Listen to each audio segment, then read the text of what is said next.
Assalamualaikum warahmatullahi wabarakatuh. Saya Serve Indriani, anggota dari kelompok 7 kelas D1 AKR. Di sini kami akan mempresentasikan hasil kerja kelompok kami yang bertemakan substansial karya ilmiah. Sebelum itu, saya akan memperkenalkan anggota dari kelompok saya. Yang pertama, Ana Majiatul Maula dengan nomor NIM 20206101107, dan saya Selvi Indriani dengan nomor NIM 20206101118, dan Fitriana Jannatun Naimah dengan nomor NIM 20206101129. Yang pertama, pengertian substansi dan karya ilmiah. Substansi karya ilmiah. Substansi karya ilmiah atau bahasan karya ilmiah dapat mencakup segala bidang, dari yang paling kecil atau sederhana. Oleh karena bidangnya sangat luas, substansi karya ilmiah pada umumnya dikelompokkan sesuai disiplin ilmu. Sejalan dengan pemikiran ini, karya ilmiah yang berkaitan dengan ilmu-ilmu sosial termasuk di dalamnya seperti bidang pendidikan, pengetahuan sosial, dan ekonomi. Ilmu-ilmu seperti eksakta termasuk di dalamnya seperti matematika dan ilmu pengetahuan alam atau IPA. Dan yang terakhir adalah seni. Pengertian karya ilmiah. Karya ilmiah merupakan suatu karya bidang ilmu pengetahuan atau sains dan teknologi yang terbentuk ilmiah. Suatu karya dapat dikatakan ilmiah apabila proses perwujudannya lewat metode ilmiah. Jones 1960 memberikan ketentuan ilmiah, antara lain dengan sifat fakta yang disajikan dan metode penulisannya. Bila fakta yang disajikan berupa fakta umum yang objektif dan dapat dibuktikan benar tidaknya serta ditulis secara ilmiah, yaitu menurut prosedur penulisan ilmiah, maka karya tulis tersebut dapat dikategorikan karya ilmiah. Sedangkan bila mana fakta yang disajikan berupa data pribadi yang subjektif dan tidak dapat dibuktikan secara benar serta tidak ditulis secara ilmiah, karya tulis tersebut termasuk karya tulis non-ilmiah. Yang kedua, bentuk-bentuk karya ilmiah. Dalam karya ilmiah dikenal antara lain berbentuk makalah, report atau laporan ilmiah yang dibukukan, dan buku ilmiah. Yang pertama adalah karya ilmiah berbentuk makalah. Karya ilmiah yang berbentuk makalah pada umumnya disusun untuk penulisan di dalamnya publikasi ilmiah. Misalnya, jurnal ilmu pengetahuan, proceeding untuk seminar bulletin, atau majalah ilmu pengetahuan, dan sebagainya. Maka, ciri pokok makalah adalah singkat, hanya pokok-pokok saja dan daftar isi. Yang kedua, karya ilmiah berbentuk report atau laporan ilmiah yang dibukukan. Karya ilmiah sejenis ini biasanya ditulis untuk melaporkan hasil-hasil penelitian, observasi, atau survei yang dilakukan oleh seseorang atau kelompok orang. Laporan ilmiah yang menjadi persyaratan akademis di perguruan biasanya disebut skripsi, yang biasanya dijadikan persyaratan untuk karya ilmiah jenjang S1, tesis untuk jenjang S2, dan disertasi untuk jenjang S3. Buku ilmiah. Buku ilmiah adalah karya ilmiah yang tersusun dan tercetak dalam bentuk buku oleh sebuah penerbit buku umum untuk dijual secara komersial di pasaran. Buku ilmiah dapat berisi pelajaran khusus sampai ilmu pengetahuan umum yang lain. Tentang macam-macam karya ilmiah. Yang pertama adalah skripsi. Skripsi adalah karya tulis ilmiah mahasiswa untuk melengkapi syarat mendapatkan gelar sarjana S1. Skripsi ditulis berdasarkan pendapat atau teori orang lain. Yang kedua adalah tesis. Tesis adalah karya tulis dari hasil studi sistematis atau masalah.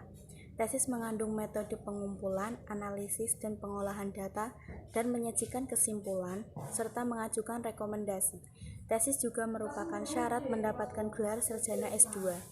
Yang ketiga adalah disertasi. Disertasi adalah karya tulis ilmiah resmi akhir seorang mahasiswa dalam menyelesaikan program S3 Ilmu Pendidikan. Disertasi merupakan bukti kemampuan yang bersangkutan dalam melakukan penelitian yang berhubungan dengan penemuan baru dalam salah satu disiplin ilmu. Selanjutnya adalah ciri-ciri karya ilmiah. Yang pertama adalah struktur sajian. Struktur sajian dalam karya ilmiah sangat ketat. Biasanya terdiri dari bagian awal atau pendahuluan, yang kedua ada bagian inti atau pokok pembahasan, dan bagian penutup. Kedua adalah komponen dan substansi. Komponen dan substansi adalah komponen karya ilmiah yang bervariasi sesuai dengan jenisnya. Namun, semua karya ilmiah mengandung pendahuluan, bagian inti, penutup, dan daftar pustaka. Artikel ilmiah yang dimuat dalam jurnal mempersyaratkan adanya abstrak. Yang ketiga adalah sikap penulis. Sikap penulis dalam karya ilmiah adalah objektif, yang disampaikan dengan menggunakan gaya bahasa impersonal, dengan banyak menggunakan bentuk pasif, tanpa menggunakan kata ganti orang pertama atau kedua. Yang keempat adalah penggunaan bahasa, adalah bahasa baku yang tercermin dari pilihan kata atau istilah dan kalimat-kalimat yang efektif dengan struktur yang baku. Sistematika dalam penulisan karya ilmiah.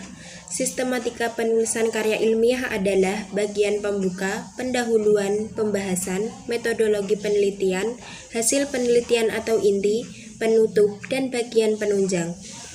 Berikut adalah sistematika dan cara penyusunan laporan penelitian. Bagian pembuka. Yang dimaksud dengan bagian pembuka karya ilmiah adalah bagian yang kita lihat dan baca ketika membaca karya ilmiah.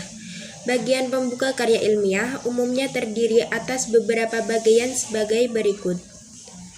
1. Sampul, 2. Halaman judul, 3. Halaman pengesahan, 4. Kata pengantar, 5. Daftar isi, 6. Abstrak. Pendahuluan. Setelah membuka dan membaca bagian pembuka, kita akan disajikan dengan bagian pendahuluan yang menguraikan perlunya dilakukan penelitian terhadap suatu masalah, perumusan masalah yang mempertanyakan suatu fenomena, pembatasan masalah, serta tujuan dilakukannya penelitian.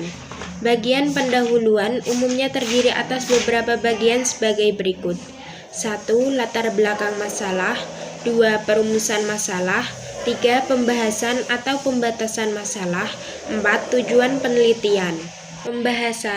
Pembahasan karya ilmiah umumnya berisi uraian dan penjelasan mengenai teori yang menjadi landasan penelitian yang dilakukan, kerangka pemikiran yang disertai dengan berbagai argumentasi keilmuan serta hipotesis.